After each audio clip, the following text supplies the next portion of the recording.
Siamo nel territorio comunale di Oschiri, stiamo visitando la chiesetta di Nostra Signora di Otti, una microscopica chiesetta romanica del XII secolo, con dei conci di varia colorazione, perché siamo davanti ad una tracchite rossastra, colori verde, un bellissimo campanelletto a vela restaurato non da molto, quell'arco, la croce e quei due elementi laterali che si vede che sono rifatti in tempo abbastanza recente.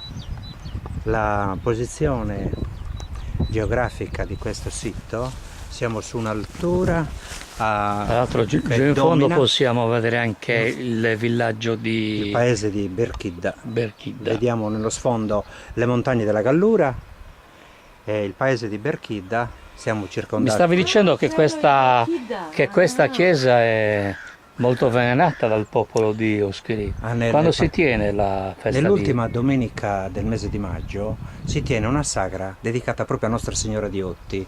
Si tiene una sagra molto frequentata anche perché è l'occasione per un ritrovo di tutti i fedeli e di tutti coloro che venerano questa Madonna, e non solo da quelli, perché è famosa anche per un intrattenimento gastronomico che si tiene in questa vallata che adesso possiamo anche osservare. Quindi i turisti dovrebbero venire qui alla fine di maggio, l'ultima domenica per visitare questa stupenda chiesetta, ma soprattutto per partecipare a questa grande sagra. Festa, questa grande sagra che tra le...